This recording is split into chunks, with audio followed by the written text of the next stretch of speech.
Don't think healthcare professionals have any business experience? Think again.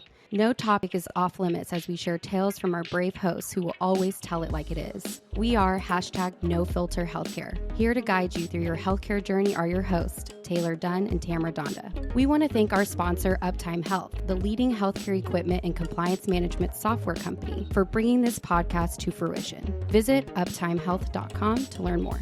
Let's get started. Welcome to #NoFilterHealthcare. I'm your co-host, Taylor Dunn. And I'm your other co-host, Tamara Donda. And on today's episode, we are going to be talking about LinkedIn. Is LinkedIn the Instagram of B2B? That is the question. You know, I think that everybody's always looking for LinkedIn tips, and just like any other social media platform, they change so often that it can be so hard to keep up. And so we definitely want to dedicate this episode to LinkedIn and kind of make it a crash course for anyone that's listening, to try and build your network and kind of understand the platform a little bit. So I still think that a lot of people today don't even use LinkedIn. Have you noticed that? Like, there are so many business owners that I have connected in various situations, like in person. And I look them up on LinkedIn and I'm like, you don't have a profile on LinkedIn. Oh, And I don't want to be mean, but like, come on. It's the first thing I do, actually, is when I too. meet a new person, I go to find them on LinkedIn. It's Me almost too. like second nature for me. And then when I can't find them, I'm like frustrated and I'm like, wait, do I have their name right? Do I have their company right? And Yep. most of the time it ends up leading me to their company page and learning more about their company. And I feel like that's a natural habit for a lot of people. So if you don't have a LinkedIn, it is worth the time and effort to make it a really nice profile that people can actually find you. Especially if you value networking, it's a no-brainer. This is networking. And a lot of people don't realize it truly has become, in my opinion, the Instagram of B2B, 100%. And people will post, like, you know, we attend a lot of shows, and I am not kidding you. Every single week, I see posts from my colleagues and people in my network taking pictures together and talking about their experiences just the way you would have with Instagram. So, no, it's really cool. And I feel like it's also that mindless scroll that people do in the middle of their workday. Most of the time, they're not even looking at Instagram anymore. They might peek in on it, but most of the time I'm on my LinkedIn. That's my like middle of the day break. I'm like, okay, what's going on? Under work hours, I feel like LinkedIn's good. And then you like end your day with like Instagram reels, you know, just to kind of separate yourself from the business life. But one thing I have noticed is that the way that people are posting content on LinkedIn these days has been more like lifestyle focused. Haven't you noticed that? Like, a lot of people are kind of leaning away towards the stuffy business posts and actually like talking about their real life. Like, for example, I posted that picture of Roy like at Women in DSO.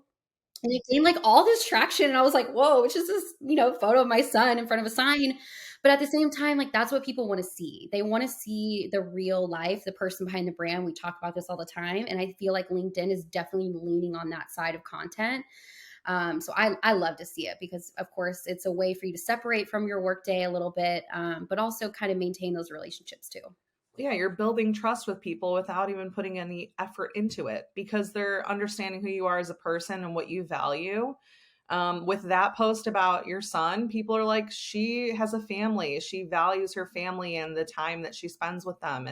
And so automatically that makes you more of an attractive person to want to talk to. They're like, I can open up to this person because they get it. Because I've got young kids at home. So I'm not threatened to talk to this person now. So it just like opens up a completely new door for you. And I also love when I see companies making sure that they're posting articles that are relevant to the industry that they're in as a whole. And it doesn't have to be related to your company at all. You know, like we do equipment management and maintenance, a compliance, and I could post about a cool surgery that is a new way to do surgery. You know, who knows what could come up on my feed. And I'm like, wow, that's really interesting and really informative for the people that I know that I'm connected with. And that allows a ripple effect where all of a sudden they're looking at that post and then they're looking at my profile and then they're looking at where I work.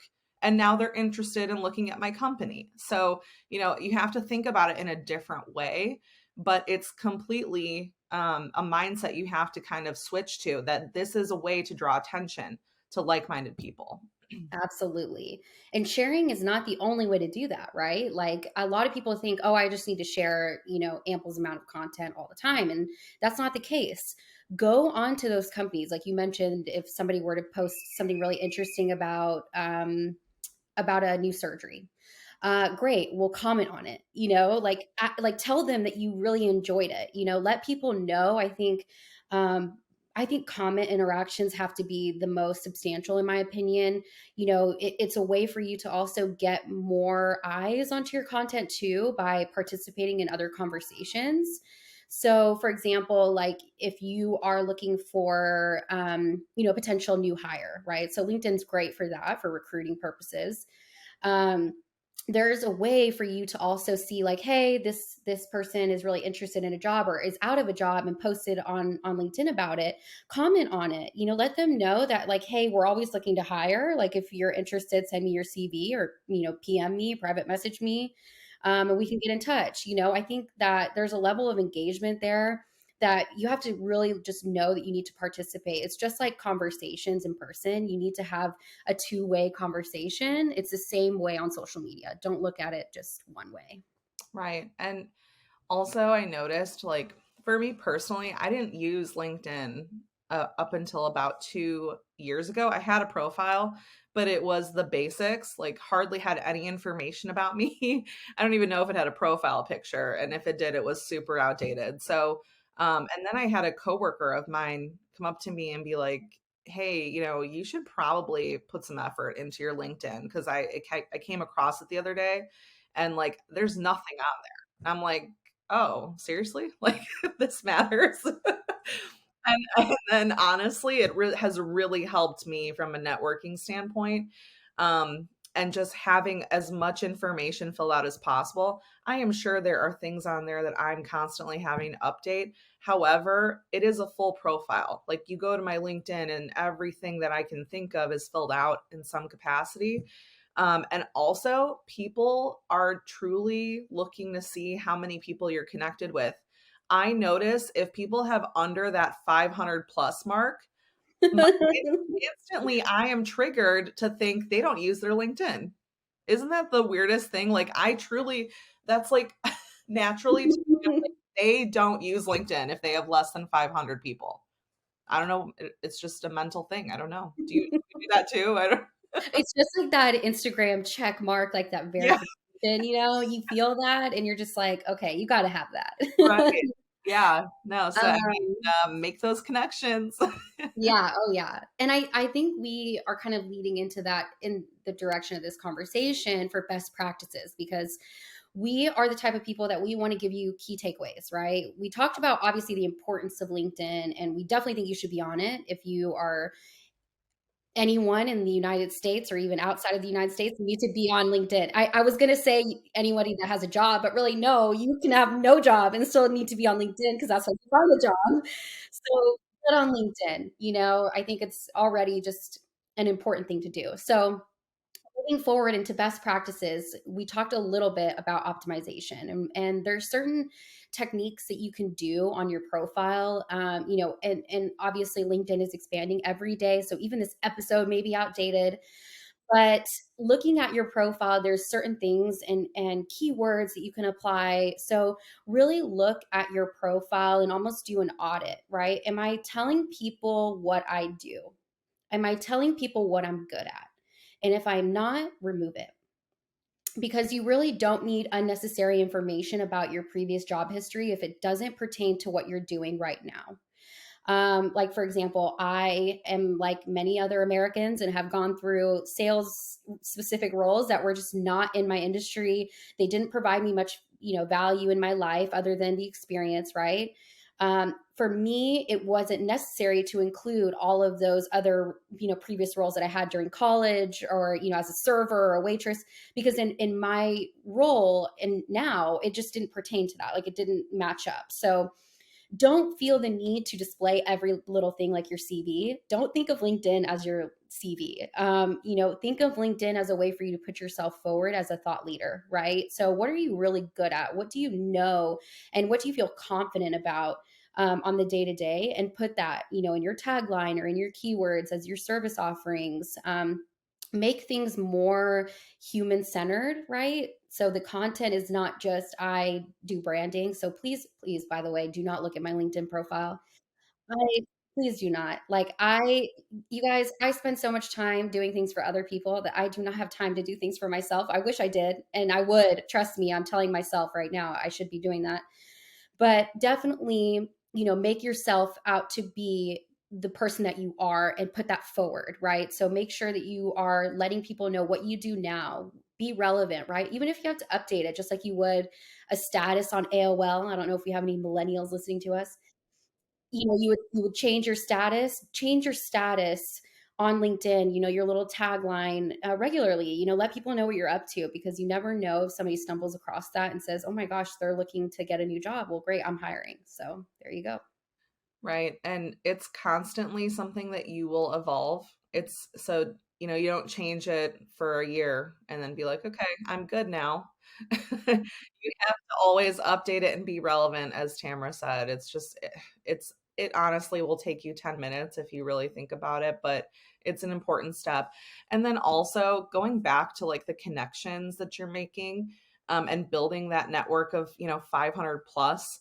One other thing I've noticed recently, just within my own habits, is if I'm looking to add someone that I'm like truly trying to connect with, because I don't know them really well, but I know that they, are someone I want to talk to or even message.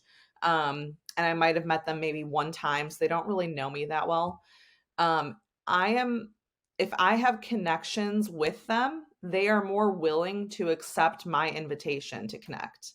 So that's something that just kind of relates back to why it's so important to have so many connections, because you don't know if, five people that hardly know that person that you're trying to connect with, but they're connected. It shows that there's a relevance. Like they're okay, these are like-minded people, again, kind of saying the same kind of thing, but it does make you more attractive to want to connect with. So Absolutely. Absolutely. A friend of a friend is always a friend. exactly. And um, then and then yeah. another thing for me, just I'm just talking about my own personal experiences, because now that I'm thinking about it, it's like, I'm always on this. But another thing is, I do connect with people in the industry, and it's the same thing. I look and see, oh, we've got those connections. Okay, sure, I'll accept. I might have never met them or heard of them before, but sure. And then they start harassing me. And I'm not kidding you. They are messaging me 3 times a day, and they don't stop. And then they'll start saying things like, "Hello, are you not gonna answer me?" And I'm like, "You are selling me on something that I don't need, and I just connected with you 5 minutes ago. You haven't even given me time to look at your profile, and you're already harassing me with sales content, and I just don't have time for this." And then I get irritated and I delete you. And that's that, and I'm done. So so it's just a word to the wise. It's like, don't be that person. Like, use LinkedIn appropriately, is I guess what I'm trying to say. Yes. So Sales Navigator users, this is for you. So if you're automating a lot of your processes, which of course I am game for, I'm all about automation, you guys. Data collection and automation is key to success. But you have to do it within limits, right? We always know that there's a human-based approach that needs to come in at some point or another. Don't make your first interaction so automated to the point where that person removes you. There are times where I've seen that too, where people link their sales navigator up, they get it all up and running, but they don't realize that you can add delays, in between your communication. So in the event that somebody adds you and you want to put a message forward, wait, right? Add a delay in your automation so that you give that person time to absorb your content, right? And absorb who you are. And also, I mean, the message is key, right? If you're going in saying, here's my value proposition, buy my product or sign up, That's not a good introduction. How about ask the question, right? Like, hey, like how are things going with Uptime Health, right? Be curious about the space as well. Do your research on these people. Like look them up. Like, hey, Taylor, I know you're director of growth at Uptime. Like, how are things going with partnerships? Anything I can assist you with? Like go at it like you know the person a little bit more and you're doing that due diligence rather than blast mailing, an entire list of the same message. It's not going to get you anywhere. Oh, no, that's so true. Because I get those messages all the time and I ignore them, and or I'm like, I don't want to, this is not something I need help with right now. I'm not interested in talking to you. And then the people that actually take the time to learn about me and address me as just a human being, I give them time and I learn about their product or their service. And then I realize, okay, maybe this isn't the right time, but now I feel connected to you. So maybe I will reach out to you and your company when the time is right.